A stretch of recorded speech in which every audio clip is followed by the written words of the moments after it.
to another edition of the Bat Around. I'm your host, Paul Valley. Joining me today from Pigtown Sports, we have Zach Moore. And from Glen Clark Radio and 105.7 The Fan, we have Griffin Bass. Gentlemen, good morning. How are you today? Doing good. How are you? Doing well. Thank you guys both for joining me today. Want to remind everybody, today's show is brought to you by Royal Farms. Royal Farms' world-famous chicken is always fresh, never frozen, and right now you can get either a 10-piece dark or an 8-piece mix for just $15, or get a 4-piece mix with Western fries and a biscuit for just $10. And in the morning, enjoy any size hot or iced coffee and a breakfast sandwich for just $5. Plus, have you tried the new baby cake hash browns? If you haven't, you're missing out. They are amazing. Stop into your neighborhood Royal Farms store today. So, guys, look, the Orioles, they have done what we wanted them to do this offseason. They've gone out and they've signed two, I guess, legitimate starting pitchers for their rotation. The only issue here is that one is a 35-year-old rookie. And the other one is a 41-year-old veteran. And we're not talking about Max Scherzer or Justin Verlander. What we're looking at here is Charlie Morton, two-time World Series champion, two-time All-Star, 30-plus starts in 6 consecutive full seasons, and 160 or more innings pitched in 6 consecutive full seasons. Gentlemen, knee-jerk reaction when you saw the news that the Orioles signed Charlie Morton last night. Go ahead, Griff. Yeah, I guess it was just kind of like, that's certainly interesting. It's not gonna, it's obviously not something that's gonna move any sort of needle right now. It was like it doesn't do a whole lot. I don't. It's not gonna hurt anything. I don't think this is gonna suddenly add, what double-digit wins to their win total or something like that. Like it was definitely a like, wow, okay, I guess at least they're doing something. At least they're not they weren't just completely sitting on their hands, I guess, through this holiday break. But yeah, it doesn't blow you away. Charlie Morton's like he's a fun pitcher. Obviously, he's had a very long career, which is hard to do in really any professional sport. So it's a guy I like. It's a guy I've liked watching. It was my first reaction when I saw it. It felt kind of like when the Ravens signed Odell Beckham last year. Okay. Where obviously he doesn't have the star power, but this is a guy, clearly past his prime. Charlie Morton's obviously much older than Odell Beckham, but it's a guy that, he's gonna help the team. He's not gonna hurt the team. But all in all, it doesn't really add a whole lot to the team right now, but it adds to depth. It's depth, and that's something the Ravens didn't have a receiver when they brought in Odell Beckham. Now the Orioles have a little bit more depth in their rotation, which can only be a positive. I don't think there's a negative as long as this isn't the very last thing they do. Zach. Yeah, and I mean, when I first saw it, I was just like, okay, like we talked about, bringing Scherzer in just to be that veteran presence. And then I was like, okay, this is probably all that is. And I kind of started looking at the numbers a little bit, and I was just like, my God, this guy stinks. And, it was – I kind of stopped there. I should have went a little bit deeper because I started going deeper this morning. And now when I'm really going deeper, I'm like, okay, this guy might actually help. Mm-hmm. And as a 5, right, well, we could probably say he's going to be a 5. I've seen people list him as a 3. For his – career, you could probably say he's a 3 because he has more experience than everybody. Look, he actually had an okay season last year, except for against just 2 teams. Mm-hmm. And my only question is if he can replicate what he did last year, go 165 innings, which he's done 4 straight years, have another 30 starts, which he's done 4 straight years. I think the Orioles looked at 2 issues in the offseason, and they I think agreed with the fans. They needed to get older, so they checked boxes with Sagano and Tyler and Gary and now Morton, and they needed stability. We lost a lot of pieces last year in the rotation, and now you're getting 2 guys in Charlie and Sagano that just take the ball every 5th day, and you really don't have to worry about them. They're going to go out and give you a solid start. Not great, not bad, hopefully, but solid, more times than not, Charlie went into the 6th inning, and if he replicates that here, especially with our bullpen and the way we like to use them in matchups and whatnot, it's going to help. Yeah. I wish knee-jerk reaction. I wish I would have looked a little deeper than before, because at first I was just like, really? But now it's like, hey, if this isn't the last move, this is a really good depth piece. And then just slide some other guys down. Now you really don't have to worry about relying on Povich and Rogers at that 5th spot. Yeah. Look, my knee-jerk reaction last night was, okay. Charlie Morton was a guy that I kind of tabbed as somebody that I'd like the Orioles to sign if it was an ace and Charlie Morton. That's kind of how I looked at Charlie Morton from the beginning of this offseason. Just like Zach, I did a little bit of a deeper dive this morning. And look, again, 30, if you don't count the truncated season, 6 straight seasons, 30-plus starts, 6 straight seasons, 160-plus innings pitched. He averages less than a home run per 9 for his career, which is awesome. He's got a great ground ball rate. He's got an elite curveball. He's averaged more than a strikeout per 9. I mean, strikeout per inning, 9.1 Ks per 9 at least every season since 2016. Right. 3rd time through the order in 2024. 222 batting average, 291 on base percentage. That's lower than the 1st and 2nd times through the order, which means he gets better as the game progresses. And what I really like is a 3.86 ERA in 5 starts in September, which means that he's going out and pitching meaningful games for you and getting the job done. Just 12 quality starts, but he did have 20 starts of 3 earned runs or less. He had another three starts where we went 5 2/3 with 3 earned runs or less. So it could have been one more out, and he has 15 quality starts there. The bad thing here, again, 41 years old, diminished velocity on this fastball each of the last 3 seasons. Fastball does not move. It does not move. And then gets hit hard too, honestly. Yeah. And he's 1-5 with a 5.05 ERA in 2024 in 14 starts versus teams that are at or above 500. So it kind of makes you nervous. And then again, I'm looking at it, I'm like, man, the 2 additions are a 35-year-old rookie and a 41-year-old veteran, probably on the 18th hole of his career, right? And so then when you see from The Athletic a tagline that says along the lines of Charlie Morton decides to pitch one more year and signs with the Orioles, you're just like, oh man, I didn't realize that he was that far out the door. And so for me, it more so being upset about it is because I look at what the Orioles have done. Somebody posted the Orioles have spent $86 million this offseason. And guys, that's not impressive, because they've spent $86 million this offseason on 4 players, and I'm sorry, 5 players, right?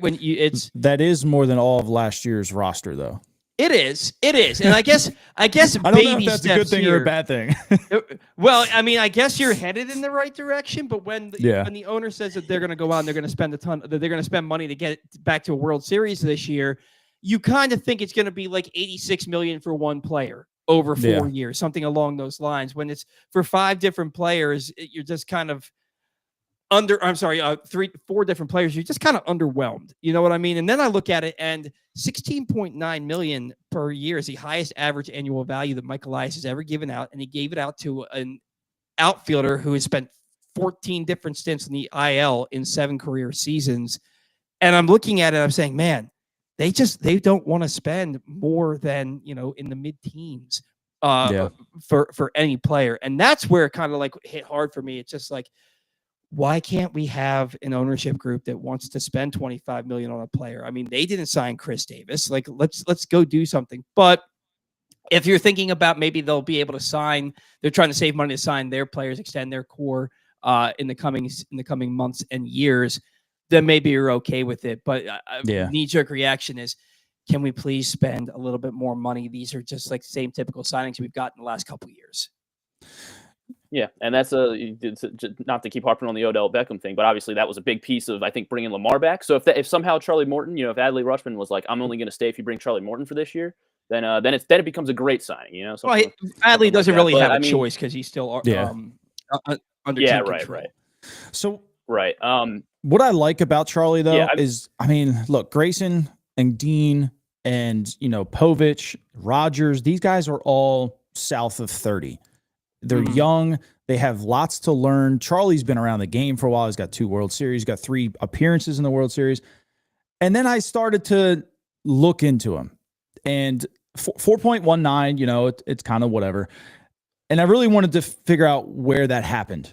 6 starts, and you would never think this, against the Marlins and Nationals, had a 6.36 ERA. Gave up 24 in 34 innings. 24 other starts, just a 3.6 ERA in 131 innings.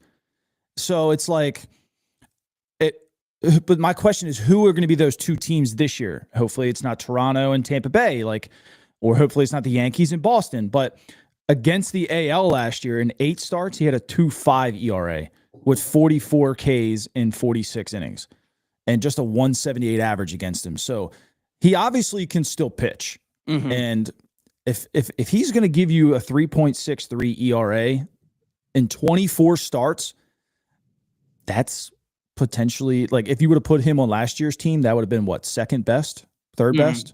Yep. So I mean, the more you dive into him, like, so look, against NL playoff teams, he was terrible. But then again, when you look at the Dodgers, he went 12 innings against the Dodgers in 2 starts with only giving up three runs. So he had a 2.25 ERA against 2 starts against the Dodgers.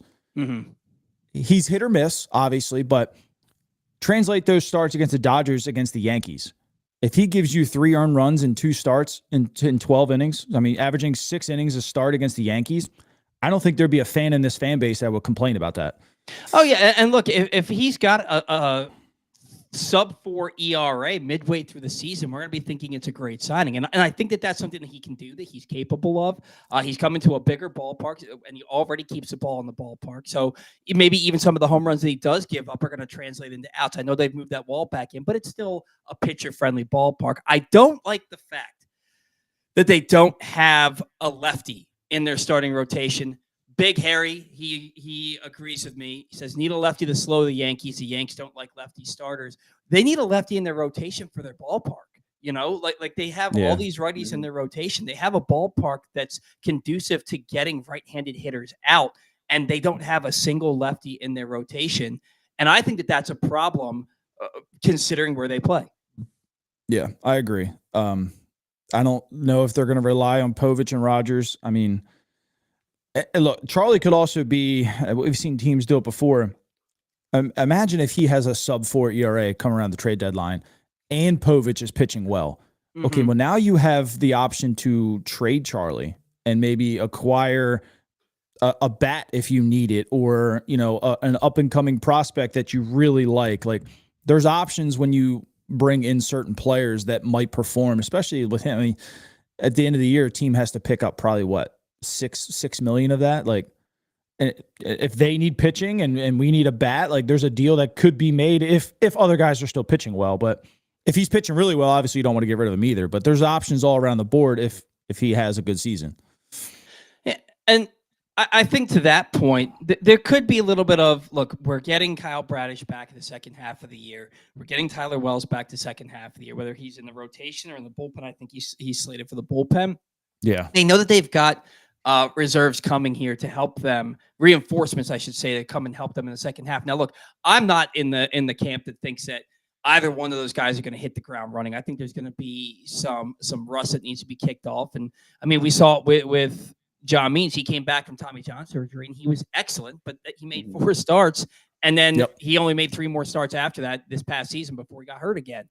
So I don't want to put all my eggs in that basket, just like I don't like the idea of putting all my eggs in the Felix Bautista basket, because even though he's basically 18 months removed from that surgery, how good is he going to be? How fresh is he? I mean, he should be fresh, but can he get back to what he was throwing 103 miles an hour before Tommy John surgery? I don't think that happens for a year or two following his return. If.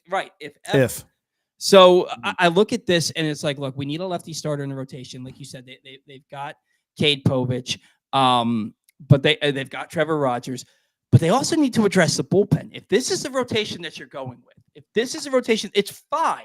You've got a bunch of guys that can give you 5-6 innings of 3-run ball or less, and that's really good if you've got a really good bullpen to back you up. But again, Felix Bautista's coming off of Tommy John surgery. We don't know what he's going to look like. You haven't replaced Danny Coulombe. You haven't replaced Jacob Webb. We're banking on Gregory Soto being like this big high leverage reliever. But how many times did our buttholes pucker last year when he came into the ball game?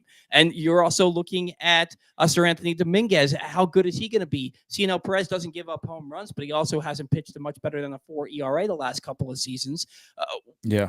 What are they going to do to address this bullpen to really? That's how they strengthen a rotation that clearly doesn't have an ace, but maybe has a bunch of guys that can pitch quality innings for them.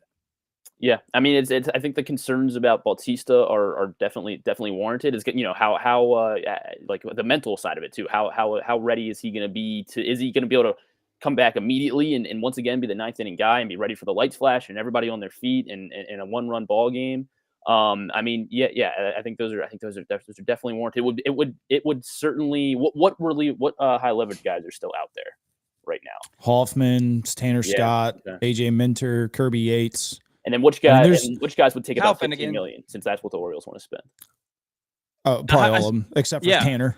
And honestly, I think Tanner Scott is already out because that guy, he wants to make $20+ million a year and he wants to close. And that's not really an opportunity for him in Baltimore. Both, one, they're not paying a reliever $20 million. I won't believe it till I see it. Mm-hmm. Two, they've got their closer. They've got him. Yeah. Whether he's back to who he was before or not, in their mind, they've got their closer. I don't see how Tanner Scott, in their minds, fits here. I like Jeff Hoffman. And look, I understand he wants to get back to starting. I'd say, look, I'll give you 3 for, what does he want? He wants Clay Holmes contract, 3 for 38. I'll give you 3 for 40. We'll beat Clay Holmes. Come here and give me a year in the pen, because that's what we need right now. And we'll address the situation in 26 offseason if you can become a starter. We'll let you start the season and see how it goes. And if not, we know you're a stud in the bullpen. And that makes sense. That would be my route. And then I would also look, Tyler Wells, I think, is an absolute animal in the bullpen. I wouldn't try him starting in 26. I mean, could you imagine 6'8"? I mean, it's just like Felix, 6'8", throwing the ball right back at you at 96, 97. What I'm worried about with Felix, and you touched on it, is can you throw 103? His fastball's flat. I mean, let's be honest with ourselves. If he's not throwing 103, that fastball is getting hit around the ballpark. Even at 99, it's just flat. Now, the splitter's still good enough. The slider's still pretty decent. He's going to have to either incorporate a 2-seamer or throw 103. And I'm up for either one of them.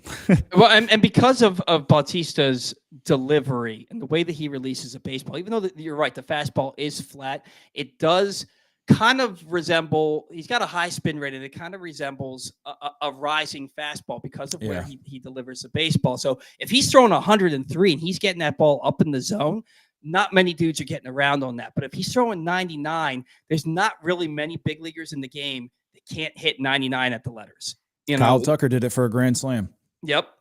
And then, I mean, Bautista got hurt not too long after that. So, and I also think that the usage and that's why you need some other high leverage relievers, because the usage with Bautista needs to come down. You won't convince me that all those 2-inning saves, all those inning and 2/3, inning and a third saves didn't have an impact on him. And I get it. You're throwing 103 miles an hour. That's a lot of torque on your elbow. I totally understand that. But legitimately, he was the best reliever in baseball for a year and a half, and they leaned on him a lot. Too much. A lot. Exactly. And so they need to cut that usage down, and the way to do that is you sign one of these high leverage relievers. It's probably not Tanner Scott, but it could be Minter. It could be Hoffman. And I like what you said about Hoffman potentially starting in 2026, because Eflin's coming off the board for you in 2026. Morton won't be here anymore. Sagano won't be here anymore. So now you're looking at maybe you extend or re-sign Zach Eflin, but now you're looking at Grayson Rodriguez. You've got Kyle Bradish coming back. You've still got Dean Kramer. Cade Povich is probably ready to go for a full season.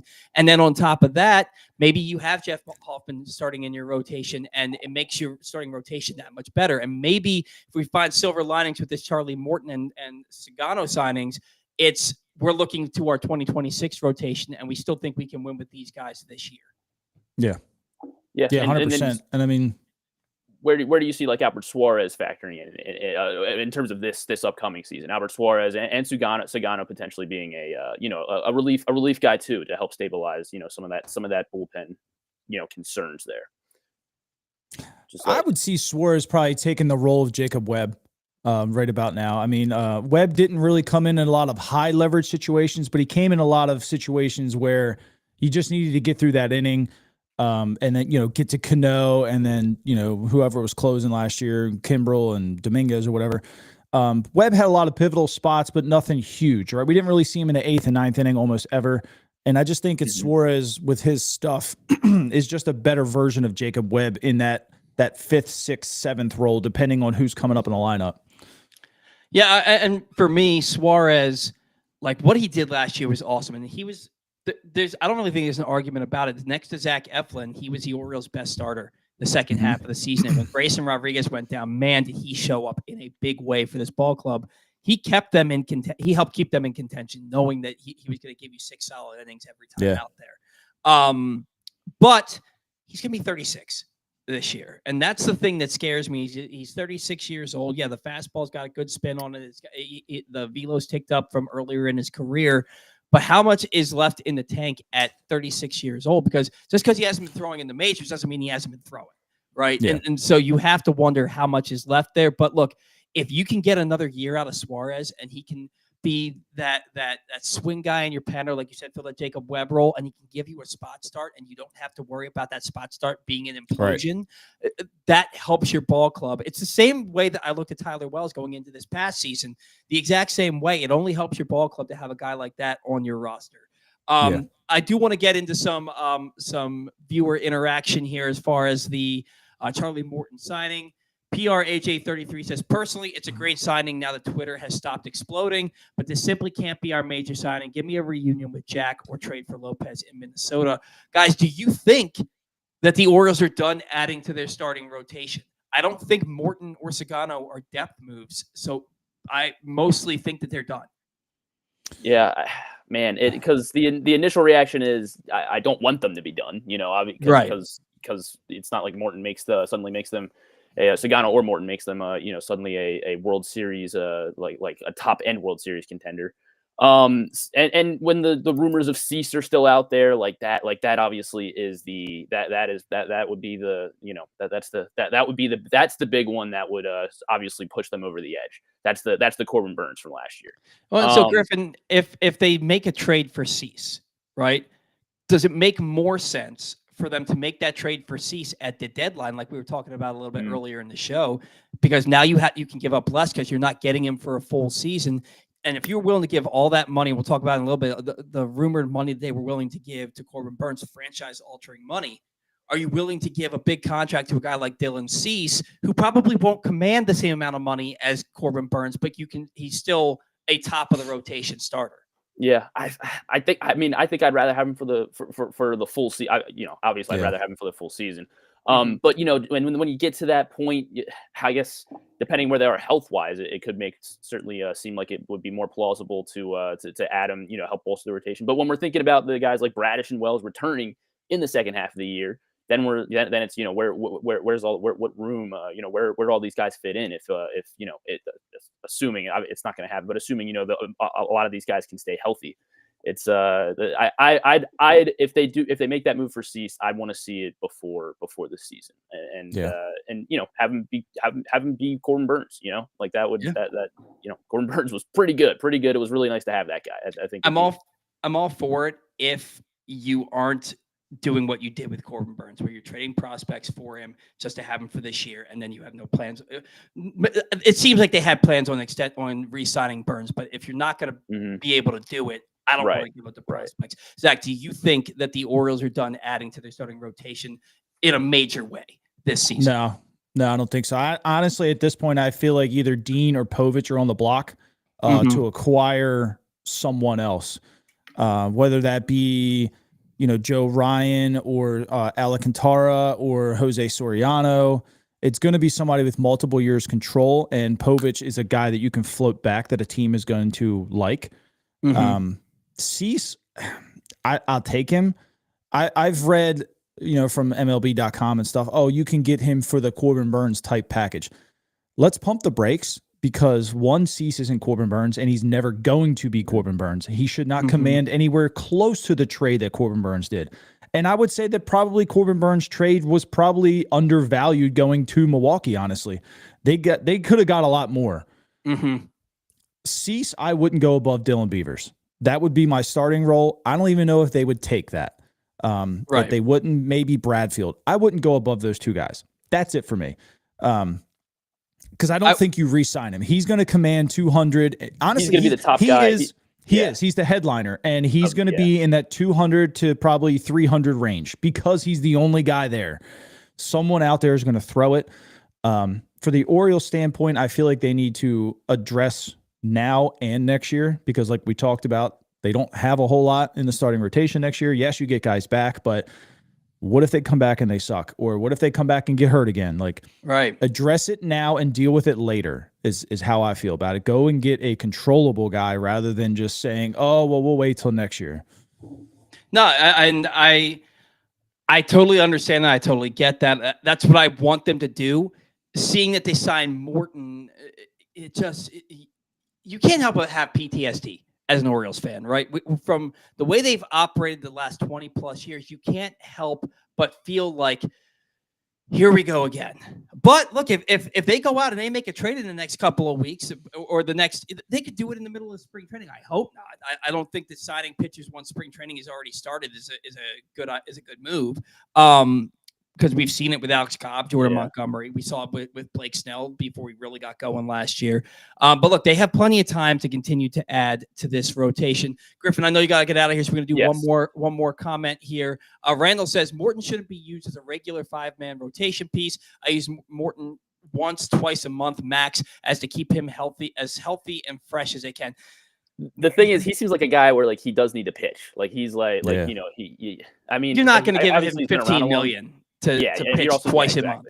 Exactly. And he wouldn't sign up for that. And unless he turns into I would.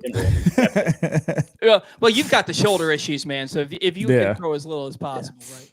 No, I understand in an ideal world, you'd keep guys as fresh as possible, but Charlie Morton's not coming to the Baltimore Orioles and signing a $15 million deal to pitch twice a month. You know what I mean? Just like PRAJ33 says, use Morton against the Yanks. He's just really good against them for whatever reason. Yeah, use him against the Yanks, but you're also going to have to fill out about another 25 starts for the season. So if he can be dominant against the Yankees, I think he's worth his weight in gold. If he throws to a 4.5 ERA against everybody, but against the Yankees, it's 2.5 or less, he's worth his weight in gold to me, in my opinion. Griffin, are you going to the game today? Is that why you got to get out of here? No, I'm working. I'm working all day today. I'll be calling some basketball games. We got the post game show later. But yeah, go Ravens! Obviously. Thank you for having me, guys. Appreciate it. Always for love talking some ball. Go Orioles. Go Ravens. I mean, I like Charlie Morton. I think he's a great baseball player. At 41, and But he's not Scherzer, he's not Verlander, but exactly. If you're going to give me one of those guys, Morton would be third on my list for that. Which I'll take him. I'll take him. Griffin, have a great day, man. Thanks for doing the triple duty now. Thanks, guys. Appreciate you, man. See you. See you, Griff. All right, that was Griffin Bass from Glenn Clark Radio and 105.7 The Fan. Want to remind everybody, today's show is brought to you by Help My Gambling Problem. If you or a loved one has a gambling problem, call 1-800-GAMBLER or visit helpmygamblingproblem.org for free confidential services. That's 1-800-GAMBLER or helpmygamblingproblem.org for free confidential services. Few more comments here about Charlie Morton. We don't want to leave anybody out here. Big Harry says cheap Charlie O's. I get it. I mean, $15 million is nothing to sneeze at. But when you're expecting them to spend 6 years, $240 on Corbin Burns, then you get 1 year, $15 on Charlie Morton. I get that. Randall says, still need 2 starters. I mean, yeah, you want to have, it'd be nice to have 10 to 12 starters in camp with you that legitimately have a shot at pitching in the big leagues for you. I think that their rotation, unless they make a trade, is pretty set with who they have, but you want all the competition you can get because as we saw last year, arms are like glass these days. Oh yeah. And that's why I'm completely on board with just cramming some guys in there. It's same with the bullpen. Last year, I feel like some fans kind of gave Elias some flack for not having enough. But when you really looked at it, they had 11 starters in camp last year. And they left, after May with 5? you can only plan so much. Right. And now they may add a 12th guy to the camp this year or something like that, but you don't predict, 5 or 6 injuries that we had throughout the year. And look, last year was just an anomaly. You don't see that many injuries in baseball happen. I mean, and it wasn't just in the pitching side. I mean, they lost Westberg for a good amount of time. Kerstad gets hit in the head, as he was starting to get hot. Mountcastle, Arias. Mountcastle. Yeah, it was all over the board. Mateo, not that he's a starter or anything, but he provides value to the team in certain situations. That kind of stuff doesn't happen very often. Right. And they still won 90-plus games with that. And I think people are just quick to dismiss that. Like, they were absolutely beaten down, and they were pulling guys out of AAA just to and off the streets for the bullpen just to have a 26-man roster and still won 90-plus games. And God, we're still a good team, man. I feel like the offense this year, we were the second best offense in baseball last year going into, the second half. So that team is there. When they lost Westberg, they stunk on offense. Yeah. And it's a big deal. I mean, he was one of the best guys with runners in scoring position. He drove the ball the other way. He was probably the best hitter in all of baseball with 2 strikes. Like, he's a born run producer. Run producer. He's J.J. Hardy in his prime. Remember how hard J.J. Hardy was to get out? Yeah. And absolutely. He had pop, and they're going to get better. Gunnar, we saw a giant leap this year from Bobby Witt in year 3. Gunnar is poised to take that same leap. Gunnar had a fantastic season last year, and I think he might beat it this year. That's the kind of jump that I expect. Yeah. He's a 45 to 50 home run player. And Westberg obviously is going to come. Westberg hit 18 home runs and missed 50 games. Like, yeah, that's a 25, 30 home run guy. You look at, and we've talked about it before on this show, man. You look at guys like Gunnar Henderson and Jordan Westberg. When they get a hold of the ball, it comes off the bat different. It just does. It does. And Gunnar especially, like, and people always talk like Gunnar's average exit velocity was like 97 miles an hour. Westberg's was like 96. But like, and you've talked about, you think that he may have had some kind of shoulder tendonitis or something in regards to Gunnar Henderson, something that was kind of prohibiting him from playing shortstop the way that he's capable of for a little bit there. I think that had an impact on his bat too. And I think that in his second full year, he was still kind of like that new player who's kind of shrinking in the big moments. Once he realizes this is my team and I'm that dude, and you saw glimpses of it last year, especially in the first half, and when how demonstrative he was when he would walk in a big situation, when he wanted to get that big hit. Like, you can see it starting to scratch the surface a little bit with Gunnar. And once he figures that out and realizes that he's already that dude, like, look out, man. I don't know that he's going to hit 330 like Bobby Witt, but you're looking at a 290, 45, 50 homer guy, and damn it, I will take that. He doesn't have to be Witt if he's doing that. 100%. And look, Jackson Holiday, he'll take a step forward with his offense. You know that. I'd love to see Kerstad get a little bit more run, because before he got hit, he was one of the Orioles' best hitters for a nice stretch there. So there's a lot to like about this team, Zach. It's just, I think that people are looking at what their expectations were. And look, Mike Elias did try to tell us. He did try to warn us. Like, he's like, look, we have the wherewithal to spend the money we need to spend, but we're not going to spend it irresponsibly. If we're reading between the lines there, that means we're probably not dishing out $25 million average annual value. We'll do 13 to 20 million, but it's probably not going to be one of those blockbuster deals that people are expecting. He did give us warning, and, I guess because of the new ownership and knowing how much money Rubenstein has, and Big Harry says Rubenstein has more money than Hank Steinbrenner, and I believe that to be the case. I think he's the third richest owner in baseball. We expect him to go out there and sign guys for $25 to $40 million a year, but Mike Elias doesn't operate that way, and the Orioles are still a mid-market team. And you look at the Padres; they're a similar market size to the Orioles. 100%, and they're broke. They're broke. They spend a ton of money, and what success have they had? They've made the playoffs a couple of times, but they advanced to the NLCS a few years back. I think in the 2020 season, but they didn't win anything. I understand spending the money responsibly, but damn it, man, I do want to see them spend a ton of money to make this team a World Series contender. Yeah. I mean, look, the Padres did. They went out and in the last 10 years, they have dumped the money out. And they're the same market as we is. They're so broke right now that they're trying to trade away their number one just to get some prospects back to field a team. That's how broke they are. They said that nobody's untouchable on that roster. No. They've spent $900,000 this year, and they just took the Dodgers to the brink last year. And that's all. Could you imagine this fan base if that happened? Oh my gosh! I mean, look at the fan base now, and the Orioles have been swept and have scored. Yeah, they've won one game the last two postseasons. Yeah, know? And when Mike says he's going to spend it correctly, I take that as, and I saw somebody comment on my live last night. You could give 15 to Morton, but not 20 to Buehler.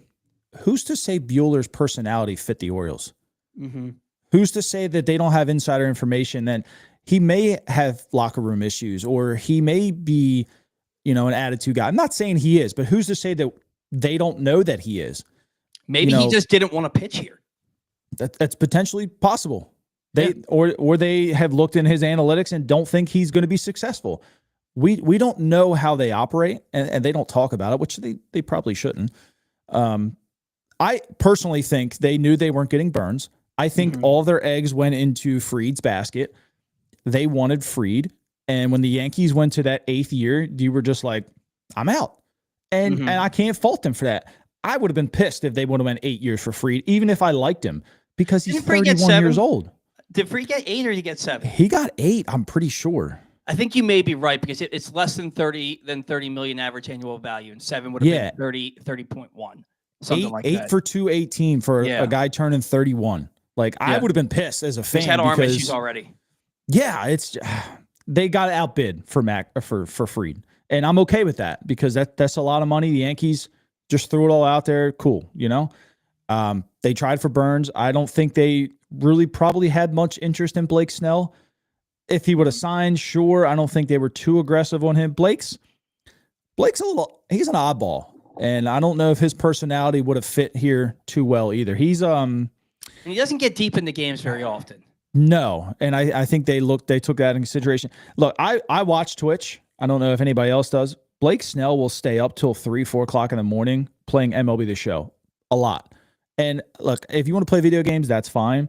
But if I'm going to give you $38 million a year and you're going to stay up till 3-4 o'clock in the morning the night before your start, I'm going to be a little pissed off. Yeah. So, and they probably know that, and that may not have fit the mold that the Orioles want to go to. Again, things that we don't know about as fans, and I'm purely speculating right now. I'm just saying what ifs. They may just look at certain guys and say, that's just not fitting the direction that we want to go in. And maybe Morton does. Yeah, and I'm sure that he does. And from all reports, he's a great teammate, great clubhouse guy. The guy won a friggin' World Series game on a broken leg. You know what I mean? Like that dude's a dude, And I say that a lot on the show about guys. I really like their grit and the way that they play, And like I said, I was good with Morton all off season, but it feels like right now he's the signing and not a signing. And I think that's the issue that a lot of people have. And I think a lot of fans have the issue where they're saying, well, it seems like every big free agent that the Orioles could have signed is somebody that they just don't deem is a good fit. Who is a good fit at this point? Is it a good fit because it fits what you're willing to pay, or a good fit because it fits your team? And I think that that's where a lot of fans are taking umbrage. Now, Zach, you did mention that you think that the Orioles had all their eggs in the Max Fried basket. And when the Yankees went up to that 8th year, they were like, no, we can't do that. Rumor has it that the Orioles offered Burns a franchise-altering contract. They were rumored to be amongst the final 3 with the highest offer, along with Arizona and Toronto. I saw somewhere 3 years, $110 million. That was shown to be inaccurate. What do we think that offer was? Does it matter that if they made a substantial offer? And if they had all their eggs in either the Fried or the Burns basket, why was there no contingency plan, or was a contingency plan more like a veteran starter like a Charlie Morton if they didn't get one of those guys? I think Morton and or some type of veteran starter has always been in the plan, even if they still sign Fried or Burns, to kind of just solidify the back end of the rotation. And Sagano's that guy that it could be a swing guy, but he's going to provide value, 25, 30 starts too. They were probably always in the cards regardless. Sure. I think they tried for those two guys. And the 3 for 130 thing, I bet is probably in the ballpark as a different way to entice Burns. I think they probably offered him multiple different things, trying to see when he probably said, "Oh, I really want to stay home," and they're like, "Okay, well, we'll match, whatever Toronto's offering 6 for 250, whatever. We'll match that. You've played here, you had fun." And then he's like, "Well, I want to stay home." Right. And he's like, "Oh, I probably want to stay home." Then they're like, "Well, what about maybe 3 for 145, right? We'll make you the highest paid pitcher annually ever." I'm sure they probably attacked different avenues to try and entice him. And honestly, that's probably where you heard that "I'm not signing before Christmas" thing, because he was presented multiple things and the whole Arizona thing was probably already set in stone. And it was, oh shit, like this is a family decision at this point. Like, we really need to talk about this, and it's not going to take one day. Right. And that could have been that 3 for 145 or 3 for 150 or whatever the Orioles offered after they offered the 6 for 250, whatever. Something made him sit and wait through Christmas. So you think he had the Arizona offer well before? I think so. Teams like to operate in silence. They don't like their stuff getting out. Because I mean, imagine that. Like, look, if it came out and it said Arizona is probably going to sign Burns 6 for 210. Well, cool. Now, whoever wants Burns, I'll give you 280. Right? Yeah. When you know the market, it's easier to bid against it. But when you don't, you keep things in silence. It's much easier to land the guy you want. And the Orioles operate in the same way. They want absolutely nothing to get out. And I think that's so nobody beats them on the guy that they want. Like, if they want Jared Jones, they don't want it getting out that they're probably going to lead that trade with Heston Kjerstad, because, okay, now the whole league knows that Jared Jones is available, and now somebody's going to beat Heston Kjerstad, and now you've lost out on your guy. Like, they operate in silence for a reason. And look, you were going to spend upwards of 40-ish million a year, close to it, 35 to 40 a year for Burns. You've spent 15 on Charlie. Spend 30 more on the bullpen, whether that be Hoffman, Finnegan, Yates, Minter. I don't care. There's upgradable players in that bullpen. They're all good. Don't get me wrong. They're still up. There's certain guys that are still upgradable. I like everybody in the bullpen right now. I seen something today that I forget who posted it. They ranked the bullpens, and Baltimore's ranked second in the AL right now.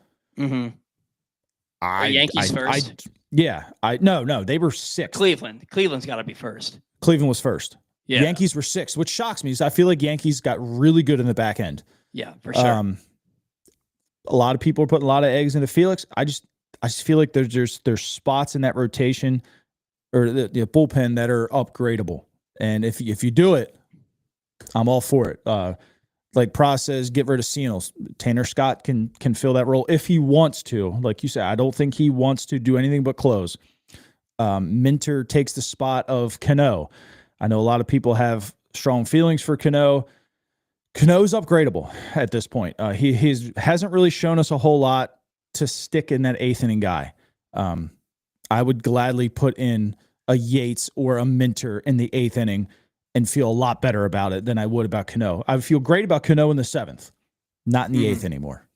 Yeah, I just we saw the warts on Cano last year. The way that he started in 2023, how good he was for such an extended period, that even when he came back to earth a little bit, it was still like, no, he's really good. Look what he did last year.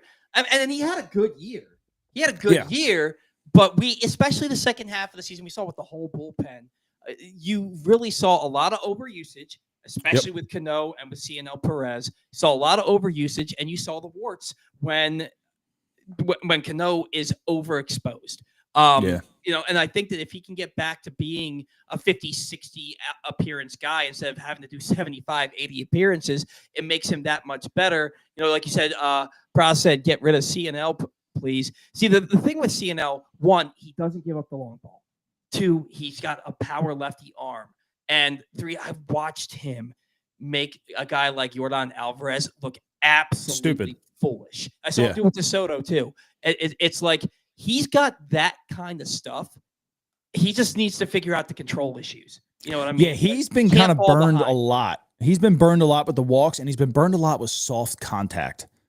He, like last year, it seemed like every outing he had a duck fart in the right field or a duck fart in the left field or a broken bat single down the third baseline. And then he coupled that with a walk, and it was just like, oh, shit, here we go. And then an error would happen, and it's like all of that looks bad on Cino. And it's just unfortunate stuff sometimes. And some seasons that happens. I don't think we get 2022 Cino anytime soon, but he's still good. Yeah. He's still usable, but he's upgradable. Upgradable with certain players. Lots of guys in this bullpen are upgradable. One thing I will tell you is I know I've been done for 2 years now. I'm done with Brian Baker. If he makes another, is he even still in the organization? I know that he was. I think he is last year. I think he's still around. I do not want to see that guy on a mound, even against a bad team. I don't want to see that guy on the mound. Today's show brought to you by Glenn Clark Radio. If you missed anything from Glenn Clark Radio this week, including conversations with Chuck Pagano, Dan Orlovsky, Mike Florio, and 5-star Maryland football commit Zion Ellie. Do you know how to pronounce? Is it Elee?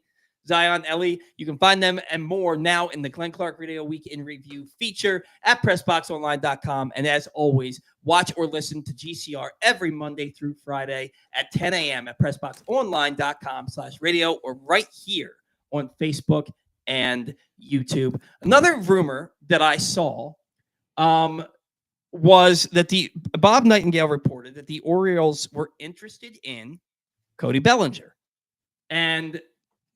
But that they didn't want to take on that much of his contract. One, to know that like he would have been the perfect addition for this team. His defensive versatility, the nice left-handed bat with that short porch in right would have been the perfect. We've talked about it before. But 2, it makes me think that the Orioles know their roster isn't complete offensively. And so I start to wonder, you mentioned on this show a bunch of times and on your shows a bunch of times, Randall Grichuk as being a potential right-handed hitting outfielder that can hit lefties really well, especially if you need a contingency plan for Tyler O'Neill because that dude just stays hurt. But you've been really championing. I put in my notes, should they be in on him? I know you think they should be. Could they be in on a guy like Alex Bregman? Maybe have him play second base or third base. Westbrook plays at the other part, and maybe move Jackson to center field.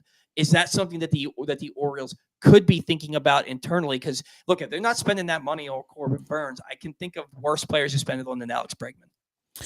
So here, look, I've been a Jackson to center field guy since beginning of last year, and sometimes I catch some shit for it, and that's fine. Here's my reasoning, though. One, Mullins is a free agent at the end of the year. And he's north of 30. 2, prospects like Bradfield are boom or bust. We saw it with Billy Hamilton Jr. I like Bradfield. I think he's going to be a nice player, but what if he's not? Then what? Now you don't have a Cedric Mullins. Yeah, you have Cowser. I think Cowser's better suited for probably the corner. He's still got a good enough speed. He's got a great arm. That would be a good addition if he had to play center field for a year or 2. But if Bradfield doesn't pan out, okay, then you got to wait on Honeycutt. So now you're 2 years behind, maybe 3. Jackson, you and I both think is going to be better. He's already faster than Mullins. He takes good jumps. He's an athlete. His father played outfield. He's an upgrade. Faster than Mullins. Significant. He is. Yeah, he's the second fastest player on the team. Yeah. Just barely behind Mateo. The arm is going to be an upgrade. I don't think you lose anything as far as speed and tracking the ball and routes go in the outfield. It's a contingency plan if Bradfield doesn't work. And if he does, cool. Bregman's probably not around too much longer, and you move Jackson back to second base. And we watched Jackson Merrill grab an outfield glove and learn how to play center field in 3 weeks in spring training and make the team. We watched Adam Jones come to Baltimore and get transitioned to center field. We watched Fernando Tatis go from shortstop in the big leagues and move to center field originally. We watched O'Neal Cruz make the jump. There's been several players that have done it, and they've done it very well. Trey Turner, yes. It's and Josh Rojas, I think, is another guy. And it's not out of the question. And Jackson provides you insurance if Mullins walks next year and Bradfield just doesn't pan out. I don't like the fact that, look, I understand Cowser could do it. I just don't want him to do it. Mm-hmm. But if he had to do it for a couple months or whatever. But Bregman could also play first, which could give you. I love Mountcastle, and I think he's going to have a much better year. But if I can acquire Mountcastle for another arm, I'm going to do it. And he gets 2 years with somebody else. He gets a contract offer. Bregman doesn't light the world on fire anymore. But the last 3 years, he's hit 260 and 25 home runs in every single season. Mm-hmm. And you add that to this lineup, I think it's better. Now, where the downfall is he wasn't great last year in runners in scoring position, where Mountcastle was. So you would just kind of have to float around what you value a little bit more. Pete Alonso was very good late in game last year. In his career, he's been very good. He's like a 272 hitter in the 8th, 9th inning. Like, when the game matters, Pete gets better. And that dude's got some second deck home run power too. Yes. Yeah. He literally could put a ball probably off a Jim Palmer statue in left center field if he wants to. Mm-hmm. It's and that's a presence that you would put in the middle of your order. And like, not trying to take anything away from Tyler O'Neill, but you put a guy like Pete Alonso in the middle of your order, and even though he may only hit 245, 250, that's still a guy that pitchers have to plan for, because you make a 100%. Mistake and he's not going to miss it. Yeah, they don't have a whole lot of protection right now in that 3rd and 4th spot. Against lefties, you do, obviously. You put Tyler O'Neill in the 3 hole and everything's just fine. But after Adley, if they keep Adley in the 2 hole, like, what do you got? Because Tyler's not great against right-handed pitching. Is he a power threat? Sure, but you can attack him. Mm-hmm. Is Ryan Mountcastle scaring you in the 3 or 4 hole? No. Ryan O'Hearn? No. Jordan Westburg in a 3 hole would scare me a little bit. Mm-hmm. Protects Adley a little bit. You can't really pitch around Adley anymore. You kind of got to go after him because you don't want 2 guys on for Jordan Westburg. That's for damn sure. But there's a hole that could be plugged in the 3 or 4 spot, and Bregman or Pete fill it personally. And look, Ryan's fine. If Mountcastle is the guy that's got to hit 3, I think that's fine. The average has kind of been there the last couple years. Just the RBIs haven't, and that might be a product of where he's been hitting, because he's been kind of hitting in the 5 and 6 hole. Mm-hmm. I don't know. It's just, there's room. It just depends on how much you want to go after it and how much you value the guys that are already here. You've kind of watched them do it for a couple times. There are some fans out there who are noticing that Anthony Santander remains unsigned. And I think that 5 years at $100 million is a pipe dream for a player like Anthony Santander. He should have took the qualifying offer, in my opinion. He's not getting anywhere close to $20 million a year. Yeah, he should have took the 1 for 21 and been that and try to do it again. And to that point, Zach, where is he going to have the same clubhouse impact that he has here? The fans love him. He's already got that established relationship. He's very endearing to not just his team, but to the city that roots for him. My thing is, I know that if Anthony Santander is a Baltimore Oriole, he's hitting 3rd on this team. That he's your 3 hitter, and you can't hit 235 with a 307 on base percentage and bat 3rd in a big league. Yeah, you just can't. He's a 5 or 6 hitter. But look, he's not signed, and we've talked about it on the show before.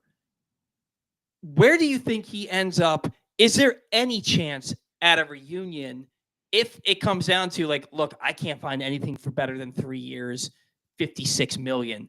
Is there any chance at a reunion with Anthony Santander? And would you want that in Baltimore? I don't know. Um, I understand that the fans love him. He's provided us a lot of great moments in his career here. Like you said, he's one of the most liked and well liked guys and perceived guys by all the fan base. Kjerstad's 26. You can't block him forever. You took him second overall for a reason. You kind of got to play him at this point, or get rid of him. If you bring Anthony back, you got to trade Kjerstad. Mm-hmm. How much trade value does Kjerstad have at his age? At 26, right? I mean, Spencer Horwitz, he just got back a pretty decent little. I wanted Luis Ortiz pretty bad from Pittsburgh. That would have been a perfect Kjerstad or Mountcastle type trade for them. I was kind of hyping that up a little bit, but hey, Horwitz is a great player, and he's 26 or 27 or something like that.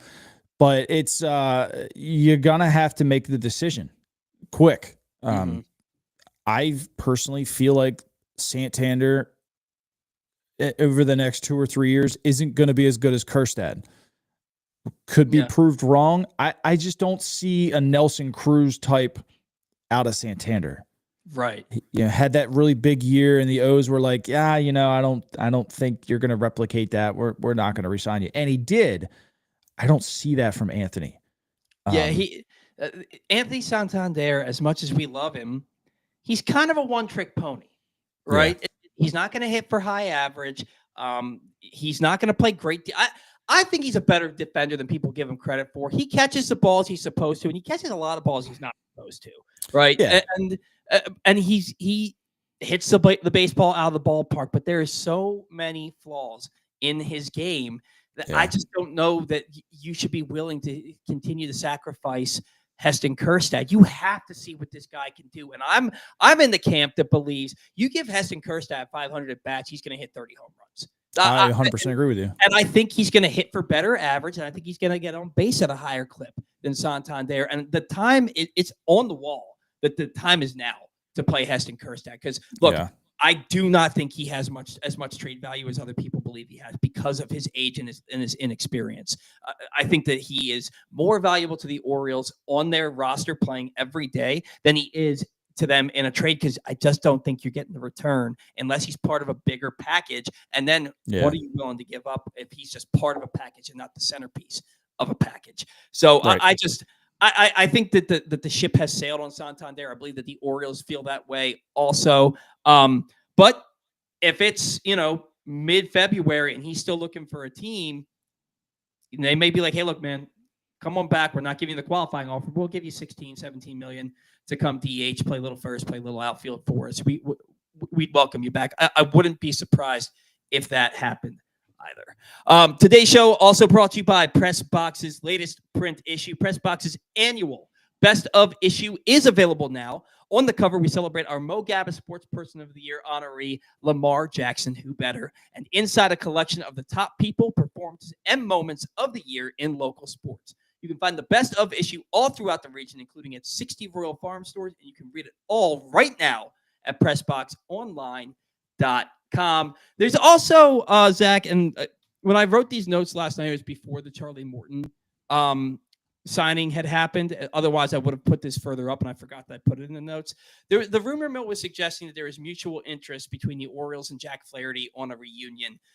Then I'm seeing that Rich Dubroff guessed it on somebody's radio show the other day and said that he doesn't think that the Orioles are willing to meet Flaherty's asking price. Surprise, surprise. Would you want Jack Flaherty back? And has that ship sailed now that they've signed Charlie Morton? I'd take Jack back.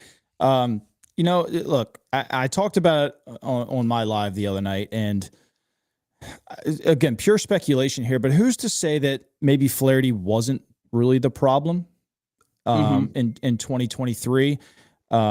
We've heard the rumors, again, pure speculation from kind of everybody on all of this, that we had a frat house type locker room. Mm-hmm. You come from St. Louis, which has multiple Hall of Famers in that locker room. You grew up there around all those Hall of Famers. They run a tight ship over there. And they've done it since I played we shared a spring training facility with them with the Marlins. I was there from 08 and 09. Like I got to see how they run their business. It's a very tight ship. It's a very tight family oriented thing. He may have come here and was just like, what the hell is this? What is, if the rumors were true that we had a frat house type atmosphere, I'd be a little pissed off too. Like I didn't want to get traded for one. And then I come here and I got this. Like I'd be a little upset too. And I would be visibly frustrated and I look like the bad guy. None of this may be true. It's all pure speculation. But what if that was the case? And, the guys seem to like him. There's been so many rumors that he was the locker room cancer. Well, go on his Instagram and they're all still commenting and liking all his pictures and stuff. They like the guy. Sure. So I think those were probably blown out of proportion too. Look, he was a 27-year-old guy who had bad body language and the fans took it and ran with it. And that's acceptable, right? A 27-year-old sometimes makes bad decisions. I'll give him a pass because he went to Detroit and all you heard was raving things about how he was in the clubhouse, how good of a teammate he was, how much the fans loved him. Then he goes to the Dodgers. You heard nothing wrong at the Dodgers either. And look, Detroit had a younger team than we did. So I just don't see all this made up stuff about Jack Flaherty being an issue. You never heard about it in St. Louis. You didn't hear about it in Detroit. Like, where did it come from? Outside of just the body language. Like, and look, there's times at work, I go to work and I have a piss poor body language too, right? It happens. He's 27 and he probably made some bad decisions walking off the field and maybe when cameras turned to him in the dugout. I don't care. The guy's a competitor, And it's easy to look at a guy who's not living up to your expectations for him. Like he was the addition at the 2023 trade. And he was the right addition. It just didn't work, but that's okay. It didn't work and he didn't pitch well. And you look at that and then you see some of the body language and it's easy to paint him into a corner and say, oh, he's a cancer. He's a bad clubhouse guy based on what your eyes tell you because he was so bad. If he had the same body language, but he was really good, are we talking about him in the same way? No, but I think that's what people may have fallen victim to. Look, if he would have came here in 2023 and pitched like that and would have been full of smiles and joking around, that would have probably pissed the fan base off even more. Yep. Because then you're saying, he didn't take this serious. That guy's a competitor. That guy wants to win, and he was pissed off with his performance, and it showed on his sleeve. I'm okay with that because he recognized that he sucked. He recognized that he was the piece to make them better, and he failed, and he wore it on his sleeve, and I am 1,000% okay with it because he wants to win, and he showed it on his sleeve that he wanted to do anything possible to help a team win and be the guy. And it just didn't work out. And look, if they want to give him a second chance, I'm fine with it. And if fans don't want to accept it, that's their own right. The guy brings a lot to the rotation. He helps your team win. Is he an ace? By no means, no.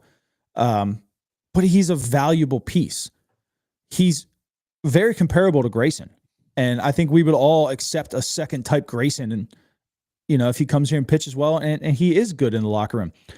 Rich can say all he wants, and this isn't shade at Rich whatsoever, but if national media is saying there's mutual interest, that means they've spoken to Jack Flaherty, and there's mutual interest. Why will we come out and say that, oh, Jack's not interested here? Yeah. Obviously, somebody out there has spoken to Jack Flaherty and or his agent and said, yeah, I'd go back to the Orioles. I'd bring him back in a heartbeat. It might not be 5 years, $100 million, or whatever he wants, but look, give Jack Flaherty a 3-year. You gotta pay to get somebody. Give him 3 for $75 for all I care. 25. He's a good arm. He comes off the books before Gunnar and Adley hit. I'm not going to complain about it. And he's signed through next year, so it fills another rotation spot. Could you imagine next year Kyle Bradish, Jack Flaherty, Grayson Rodriguez? Oh my gosh. Yeah. Right. Nobody's going to complain about that. Yeah. No, not one person. And look, if Jack Flaherty re-signs with the Orioles and he replicates last year, people are going to be loving this guy. Yeah. Like it's what have you done for me lately? They're not going to remember what he did a few years back. I have a long memory. I'll remember, but there's a lot of people that won't. And Randall, he says, my only issue with Flaherty is he got pounded against the East. Why go back to the same well again? Have you seen anything? And I'm not asking you to be a scout or an analyst with this, but have you seen anything different from Jack Flaherty to suggest that he fixed something that maybe was broken when he was in Baltimore? He threw more strikes. Yeah. He threw more strikes. The ball started moving a little bit more. Look, we've heard that, Rogers came over here and he was tired. There's probably a high chance that Jack Flaherty came here and just wore down too. He was coming back from the shoulder injury. Mm-hmm. He'd missed a lot of time the previous 2 years, and you're getting deep into the year. I mean, the first 2 starts he was here were very good. Yeah. And then it kind of dwindled down, and then it just sucked. Like, you saw the progression of him just getting tired, and a little bit more of the same last year. He lasted a little bit longer, and then in the postseason he got tired. But look, if you come here and we have a 6-man rotation, you're not going to get as tired as fast. I like Jack a lot. I don't buy the whole issues. I'm gonna pull his numbers up now against the East. I don't remember them being all that bad. I'm gonna look for the last 2 years. While you do that, today's show brought to you by County Sports. And you can find every score from every high school sporting event all year long at countysports.zone. Proudly sponsored by your local Toyota dealer and buyatoyota.com. Did you find something? Yeah, I mean, so he's got 11 starts in the last 2 years against the AL East with a 3.44 ERA. I'll take that all day. Yeah, for sure. All day for long. Sure. And to answer Randall's comment, why did they get rid of him? Detroit didn't expect to win. I think they were trying to. Jack was leading the league in strikeouts, and they acquired a good bit for him, and then they just happened to get hot. Yeah, Detroit sold at the deadline, and then it's like their players took it personally, and they got really hot. Yeah, and I mean the Dodgers literally have like 14 pitchers. They just don't have room for Jack Flaherty at this point. I wouldn't be shocked if he finds a way to go back there, though. That's just how the Dodgers operate. They don't care. But I don't see any issues with it at all. I think he helps the team. And even if he's not as good as Grayson, because I expect Grayson to make another jump this year, Jack Flaherty in the 3 spot is excellent in my opinion, because we've been complaining about Dean Kramer being in the 3. I'll take Jack Flaherty over Charlie Morton in the 3. And if you have Eflin, Grayson, Flaherty, Morton, and then Kramer, God damn, that's a good rotation in my opinion. Mm-hmm. It's a good rotation, and then you have, like we said earlier, reinforcements coming back later in the season in the form of Kyle Bradish and Tyler Wells, but again, more likely slated for the bullpen than anything else. And you were talking about how Trevor Rogers was reportedly tired. He was worn out. He was gassed by the time he got here this past season. And in 2023, you felt the same for Jack Flaherty because he was coming off the shoulder issues and everything. He hadn't pitched a full season in a few years. And it made me think of a guy by the name of Michael Lorenzen. And Michael Lorenzen, when he got traded to the Philadelphia Phillies in 2023, I was so glad that the Orioles didn't make that trade because I had seen that he hadn't thrown more than 97 innings since 2015. 2015 threw 113 and a third innings, and his next highest total was 97 2/3 in 2022. So I'm looking at that, and he was already past his career high by the time he got traded. And I was like, this dude's arm is going to fall off. And then he goes out and he throws a no-hitter in like his first or second start with the Phillies. Yeah. And I have people who I know who saw me make comments about not wanting Lorenzen come at me. And then he was terrible to the rest of the year to the point where he had like an 11 ERA after that. and he did not make the postseason roster. Yeah. I wanted Mike Lorenzen last offseason because I saw 153 innings pitched. I knew that his arm let him down because he just wore out. And I thought 153 innings last year translates to 175, 180 innings this year. And when he's good, he's good. Now, look, he spent some time on the IL with Texas, but when he was healthy, 3.31 ERA in 24 starts there. He spent some time with Kansas City after a trade. Was he traded? No, he signed with Texas and was traded to Kansas City, was he not? Or was it the other way around? No, he was traded to Kansas City. Yeah. And then in Kansas City, 6 starts, 7 games total, a 1.57 ERA. He's still out there as a free agent. Are you surprised that the Orioles haven't shown any interest in Lorenzen that's been reported? So I was reading a little bit of tidbit from his agent the other day. I would take him right now as a bullpen piece. And why I would, they're shopping him as a designated hitter. And it's going to sound weird. So he's a good hitter. He only has to make 20 appearances on offense. Now that might be either as a runner or as a pinch hitter or as a DH. He qualifies as a DH at that point. So now you have a DH who can pitch, and now you get to carry a 14th pitcher. He makes a lot of sense for a lot of teams. As you can carry an offensive player who can pitch in the bullpen. Now you get an extra bullpen arm. And with how we like to use these arms in the bullpen every single day, 3 outs at a time, you need another arm. Yeah. I wouldn't mind letting Michael Lorenzen pinch run 20 times in April and May and have that ability to have that 14th arm and then bring another guy up to play the outfield. Yeah, and look, you could do a lot worse with a guy. Maybe you're pinch hitting him late in the game. You know, maybe you have a guy who just is slumping, but you need his defense, and Lorenzen can come in and pinch hit. And look, he hasn't hit since 2021, but he's never put up a negative WAR as an offensive player. Now he's never put up a 1 WAR, but he's got 0.3, 0.7, 0.4. 2018, he had 34 plate appearances, 31 at bats. He hit 290 with 4 home runs and 9 doubles. Like his OPS that year was 1043. You look at 2016, his OPS was 1,000, even though he only hit 200. Now look, he had 1 hit, 5 at bats, so maybe let's not look at that. I saw 35 games and thought it was 35 plate appearances. I'm with you on that. Look, I don't like the fact that he only threw 130 innings last year. If he's going to pitch, does he want to start as opposed to being a reliever? I can't speak to that. I have no idea. But having a guy like Michael Lorenzen who can help you in multiple facets, a very poor man, Shohei Ohtani. I wouldn't hate it. I didn't know that they're kind of shopping him as a DH. They're trying to bend the rules, but I'm all for it. It's like when you play fantasy football and you have Taysom Hill as a tight end, even though he takes as many snaps at quarterback and running back as he does at tight end. So no, I'm with you on that. I think it'd be very interesting. I don't know how much interest the Orioles have, and I don't know that they would value his bat enough to keep him. I don't know. Because you wouldn't need to have him be a bench player, because if he's in your bullpen. But then are you limiting the amount of people that you have on your bench because you still can only have Yeah. You lose a position player, but we really don't use them a whole lot anyway. Like but you've already got a roster crunch. Yeah, I would sit down Emmanuel Rivera to have another bullpen arm. Yeah. And in a heartbeat.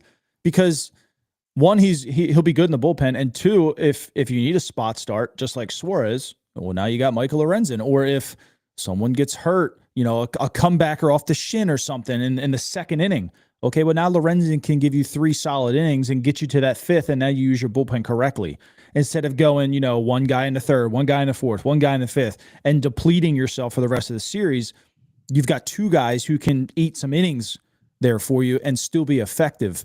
Like I said, I don't know how much the interest the Orioles does, but wherever he goes, if he does that route, it's going to help the team tremendously. Yeah, he's going to be a very valuable player for whoever he signs up with. And I'll tell you, Zach, I did not have on my bingo card spending 5-10 minutes talking about Michael Lorenzen. Right. Here we are, right? He wasn't even in my frame of mind until you mentioned Jack Flaherty and Trevor Rogers being worn out. Today's show also brought to you by Project Game Day. You can join Glenn Clark, Rita Hubbard, and Super Bowl 35 champion Femi Ayambadejo after every Ravens game this year for Press Box's Project Game Day, as they'll break down what happened in each game and what it means moving forward. You can join the crew later today following the Ravens-Browns regular season finale at PressBoxOnline.com/game day. Zach, before we get into fan interaction, even though it's expected to be a laugher today, the Ravens have to win this football game today. They've got to go out there. win the game to clinch the AFC North. You can't depend on another team doing it for you, and they would need the Steelers to lose to the Bengals right after them if they don't find a way to win this football game. If they don't find a way to win this football game, they should probably be just banned from the postseason anyway, because there's no excuse. You're a 20-point favorite against a team who's playing like one starter, and that's Myles Garrett, which I'm shocked about also because he already hit his goal of 14 sacks in four straight seasons. What are your thoughts on the Ravens' regular season finale, and what do you anticipate from this game? How much rest do you think the starters are going to be getting in the second half? I want to go out and get a rhythm, early and score and take everybody out. I would love to see Ali and Keaton Mitchell pretty much both running the ball 15 plus times. Mm-hmm. I know Derek's close to. I mean, he could run for 200 yards and break 2,000 against Cleveland. That wouldn't be a problem. I'm not interested in it. Yeah, I don't think they have any interest in him doing that. I don't even think he does at his age either, especially when how cold it is. Mm-hmm. Get the guys out of there fast. It's cold out. Maybe, let's settle for a couple field goals. Don't push it. Maybe 3rd and 5, run the ball and set yourself up. Get Tucker's confidence rolling going into the postseason. Let him nail 4 kicks today, when it's cold and windy, and get his confidence back up. But God forbid if he misses a couple too, that might really derail us. I have no idea. Pro Bowl alternate, Justin. Yeah. Talk about making a Pro Bowl based on your name. Yeah, pretty much. Yeah. So I'm going to the game today. I've already got my layers on, so I'm a little hot right now. But I don't think that this is going to be much of a contest. I think this game is going to be over by halftime. And I'm looking at the Ravens winning this game by 3 scores, and I think that you're going to see the starters resting basically the second half of the third quarter and all of the fourth quarter if things go the way they should go.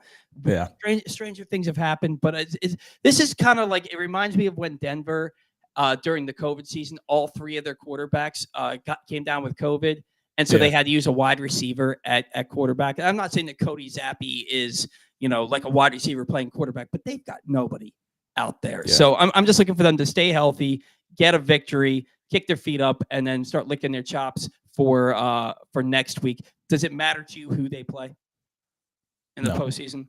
Yeah, no, I want the strongest schedule, to be honest with you.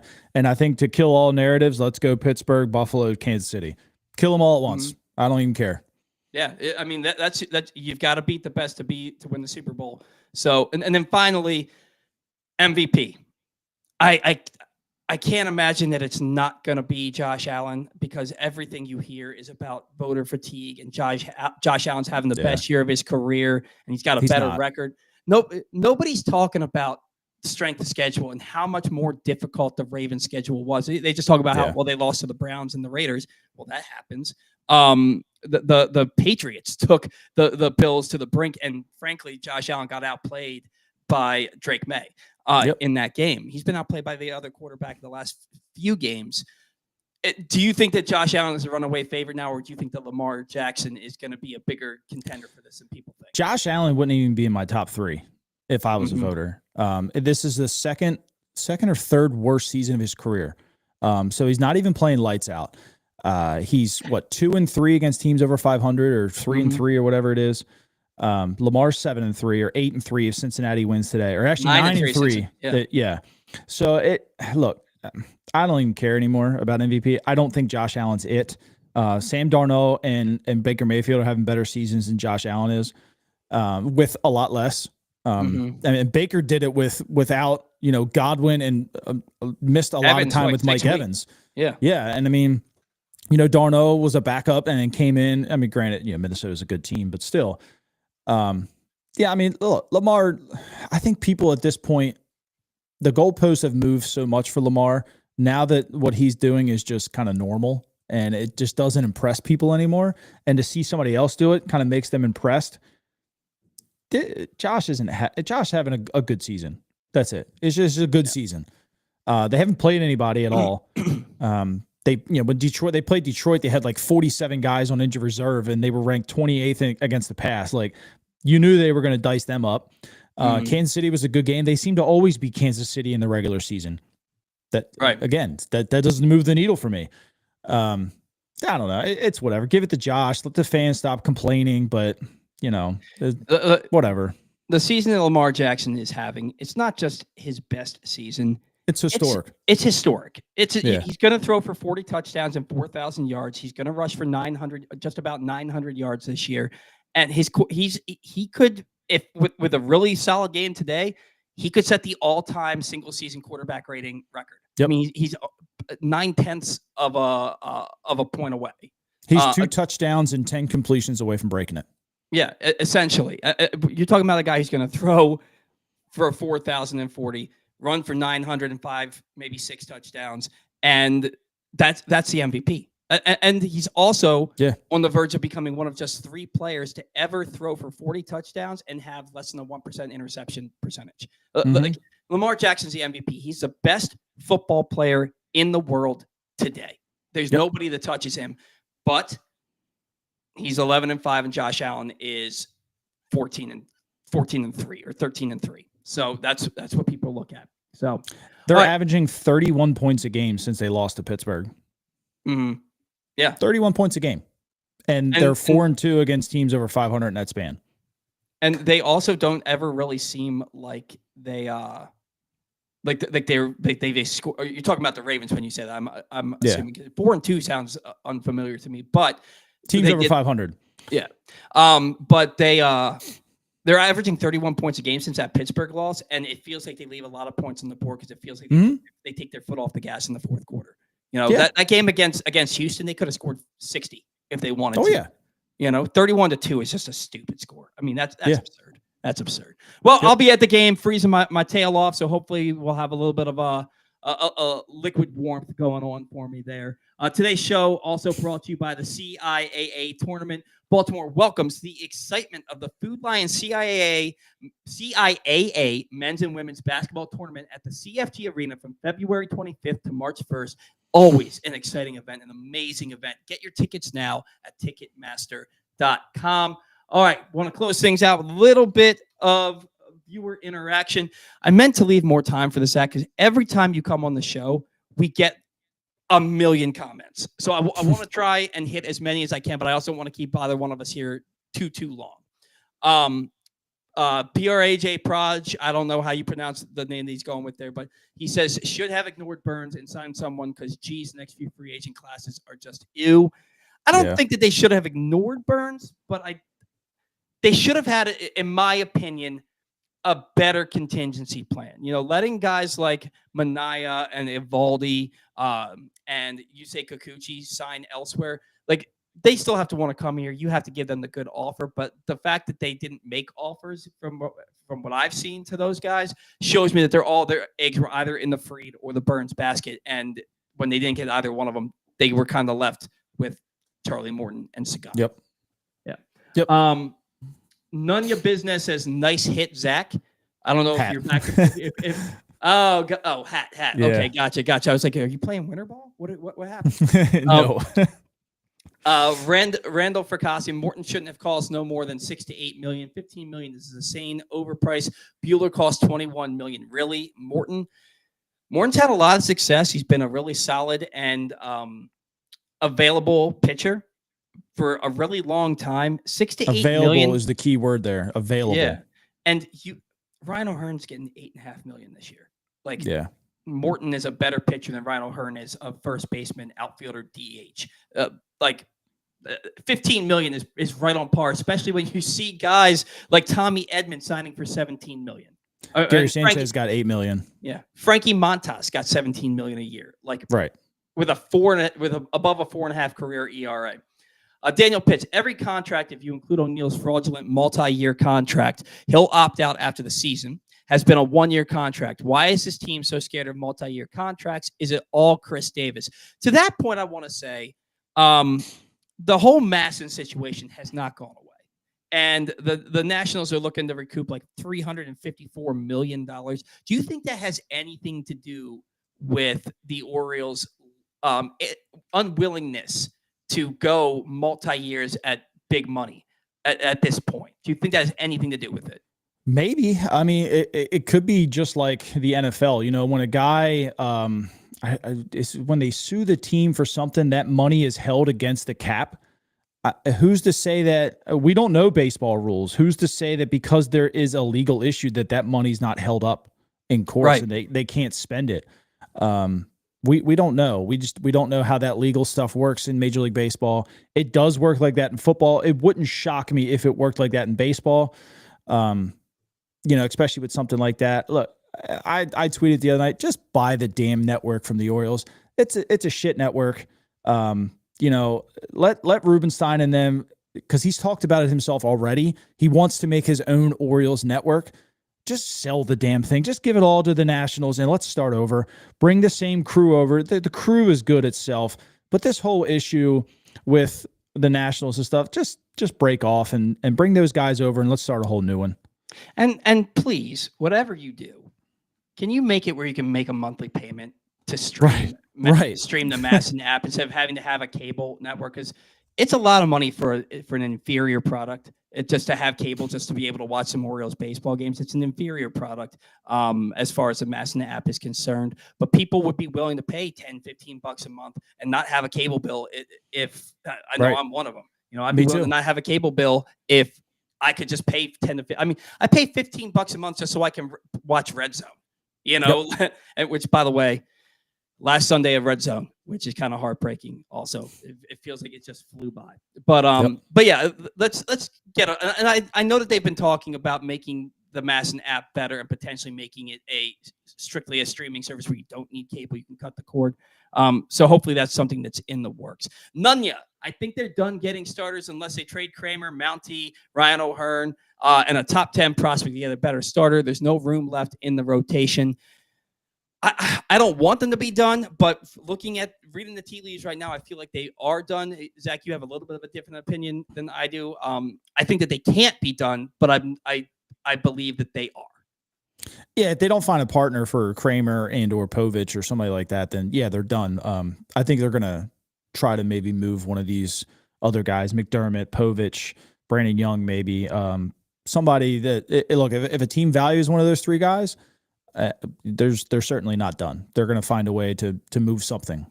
And I said it last night right after Morton signed, and I've said it before. I think that Dean Kramer is a very tradable piece. I think that he is a quality big league starter. He can give you, he can slot in as a number 4 in just about any rotation. He can give you solid quality innings.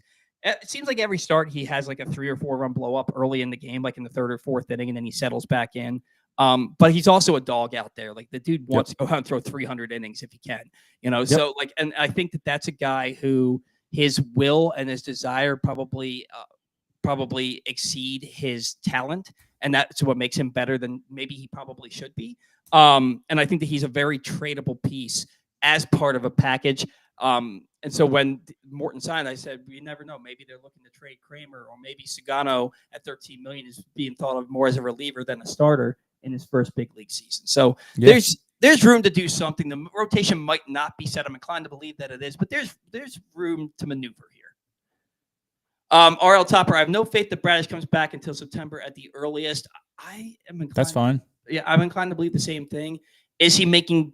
If he comes back in September, what does he look like? Does he look like John Means did 2 Septembers ago? Because that's a really good pitcher if he can stay healthy for the postseason. I don't know what Bradish is going to look like. I have to see it before I believe that we can even count on him at all. Put him in the bullpen. Yeah, I mean, put him in the bullpen. Let him come out and throw 1 inning.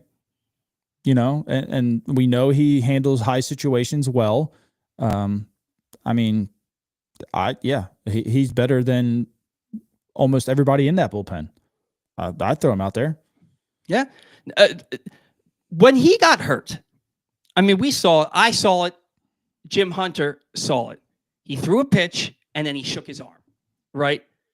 And when I thought that it was reckless negligence, that they didn't immediately run out of the dugout, that Hyde and was it Brian Ebel? Is that their medical guy? That they didn't run out of the dugout immediately and go talk to him. And then the next thing you know, a couple batters later, he's done for the season. I mean, throwing 99 to Bryce Harper. I mean, that right there, he was a ticking time bomb for the Orioles this past year. Did you notice when he shook that arm, and did you think that, like I did, like, how is nobody going out there to address this right now?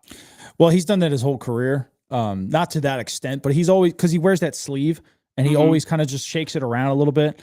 I've never noticed that. Yeah, it's very subtle. And he kind of tried to make it look the same. And I think he had an extra couple little shakes to it. And that's when I noticed it. But a lot of times he'll throw something, he'll shake it for a second. He readjusts it, you know how them guys are. And some of them are superstitious. If they throw a strike, they'll do it every time. Yeah. No, I'm superstitious when I play baseball too. I don't step on the line. I have to wear the same, the same socks. You know what I mean? Like, I get it. Jock strap, same sliding shorts. I haven't worn a jock strap since Nam, man. Nam. I have not worn it. Like, I just cups. Who needs them? I was the same way. I had like 6 pairs of cleats, and if I got 2 hits in one pair, I wore them for like the next 5 days. Oh, it was what bat did I get my hardest hit with? I'm using that bat. What was my stance? Did I switch something up? I'm going back to that. All sorts of stuff, man. I'm very superstitious. PRAJ says don't activate Bradish in 2025. His arm is going to blow yet again. The medical staff has to do their job. They have to do their due diligence and say, look, does this arm look like it's ready to come back in and throw competitive pitches at the big league level? If he's only 80% of what he was before he got hurt, then no, I agree. You don't activate him. He doesn't need to be out on the mound for you at 80%. Get him back. And that's basically what he is already throwing, though. He posted on Instagram. I mean, he's not thrown off of a mound yet, but I mean, look, if you're throwing, when I saw it was in December. I mean, you're on track for probably August. Yeah. And that's playing it really safe. You could probably get him back a little faster, but like you said, they got to do their job. You hope that the surgeon did his job correctly, and then Bradish is a guy who's going to put the work in. When he comes back, he's going to be ready. But a guy like, and when you look at Felix Bautista, he's had 18 months. He's had 18 months after that surgery. By the time we get to spring training and opening day, it's been 18 months. But that was also the timing of the surgery. He had a torn UCL, but they were trying to see if he could pitch through it and help them in the postseason, then get surgery after. He couldn't do it. They didn't want to risk further injury. I don't know how much further it could have been if it's already torn. But then he had the surgery in October. And the timing of that, he's not pitching in 2024. So that's just how the timing worked out. A guy like Bradish, he had surgery in June. They say it's and I've seen you say it's an 8 to 12 month injury now. 8 to 12 month injury to get back to pitching at the big league level. In my opinion, it's still an 18 to 24 month injury to get back to being a competitive, effective pitcher. Now, look, I never played professional baseball. I'm not. My dad's the doctor. That ain't me. But for me, like, I think it takes. I mean, we saw it with Chris Sale. Chris Sale didn't become Chris Sale again until this year, and he had surgery 4 years ago. So I don't know. Can you speak to that? Like, I know you've said 8 to 12 months. Is that, in your opinion, to get back to being who you were, or just to get back? Just to get back. And any injury, it takes time. I mean, we're seeing it right now with Keaton Mitchell. He's back, but we saw him get chased down where last year he wouldn't have. Those kind of things, they just take time. Your body's got to learn how to do things a little bit differently now. Doesn't mean they still can't come back and be effective, but certain things aren't going to be as good, right? The spin rates probably aren't going to be as good. The fastball velocity still could be there, but it's the other things. I don't know. I think he's fine. I think Felix is probably fine. Felix, I think, could have came back for the playoffs last year. Yeah, they just decided not to, which I'm fine with. I think he's 100% ready to go come spring training. And I think by September, Bradish is 100% ready to go in the pen. I don't think starting is in his cards this year, but some pen work wouldn't kill it. But maybe it would too, because you throw harder. That part I don't know. That depends on the person. And with regards to Felix pitching in October last year, I mean, they gave up 3 runs in 18 innings. It certainly wasn't the pitching. They didn't need him. They need that wall moved in. RL Topper, I'm worried that there's an injury we don't know about, and that will be announced first day of spring training. Boy, that is like the ultimate form of PTSD because that's exactly what happened last year. Yep. What are the chances that happen? I mean, somebody's going to have some nicks and bruises and, not be full go to start spring training. That happens every year. But something significant from your rotation, what are the chances of that happening 2 years in a row? Oh, God, who knows, man? With how these guys go home and train and work with certain people, who knows anymore? If it's not going to happen to the Orioles, it's going to happen to somebody else. We just pray that it's not the Orioles. And I had that thought last night now they're just kind of throwing a bunch of people in the pot. Like who's hurt? Who are you trying to backfill with multiple people?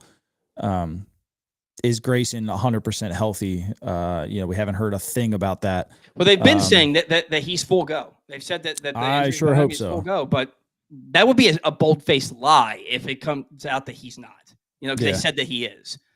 All right, so let's see here. I know that we got to get out of here, so I don't want to take too many more comments. Let's see. Really, only one bullpen spot open, and that could easily go to Rogers, Povich, or McDermott. Should the Orioles stay in the house, man, for their bullpen, or I don't want to try and I don't want to experiment with a team that should be ready to contend for a World Series. I don't like that, which is why I also don't like the Rule 5, and I also don't like the idea of finding a diamond in the rough off the scrap heap like they've done with like a Joey Crable type in the past. Right. Yeah. Go and get somebody solidified in the pen. The offense is going to be extraordinary this year. It might be one of the best offenses that we've seen in Baltimore in some time, since 2014 or something like that. This bullpen is going to take us as far as we want to go. I think the starting rotation is good enough to win 90 plus games. It's good enough to win a playoff series. The offense is good enough, if not extraordinary. It's all going to come down to the bullpen. And I would not sit there and say that there's only one open spot. There is upgradable guys across the board. Yeah, I agree. Two more comments. Randall, should trade for Alcantara, trade Mayo for Pirates, Jared Jones, sign Scott, and save the season. The season's not lost, right? Like they don't need to save the season. The angst and the ire amongst the fan base, in my opinion, is based on the fact that they don't believe, and I don't know that I believe it either, that the Orioles have done enough to be a World Series contender. They're a contender. I'm 99.9% sure they're making the postseason. They would have to have a bunch of injuries to miss again, to miss this coming season. This isn't about saving the season. It's about winning a World Series. To that point, who are you giving up for Alcantara? Are you willing to trade Kobe Mayo for Jared Jones? How much does Scott even want to sign here, knowing he's not going to be the closer? And are you going to give him what he's asking for? Zach, you love Jared Jones as much as anybody. Would you be willing to trade Kobe Mayo for him? Yeah, because he has 4 years control. Okay. I wouldn't do it for like a 2-year or a 3-year control type guy, but if I get 4 solid seasons out of a young guy who throws gas, that's kind of a no-brainer to me. Now, if Mayo had like a dedicated spot and they said, "Oh, this guy's going to be our first baseman of the future," and we came out and we saw him play very well, then probably not. If this guy's the right fielder of the future, we envision a Trumbo type career for him, maybe not. But you still need pitching, and I feel like even Trumbo is good enough to give up for 4 years control of a guy. Yeah, you can't look at this roster and not think that a trade's coming. There's too many pieces for too little spots. You have too many guys that you really want to get into your lineup every day. And there's just too many guys there. You cannot look at this roster and not think that some kind of trade is in the works. Final comment, and just because I think it's interesting, Danny Coulombe still hasn't been signed by anyone. Is he hurt? If not, should we re-sign him? I don't know if he's still hurt. When I pulled the numbers last year, he had an 85% hard hit rate against him when he came back. Is he probably healthy now? Sure. His market value was 2. We were paying him 4. We let him go. Could he come back? Sure. Who are you getting rid of?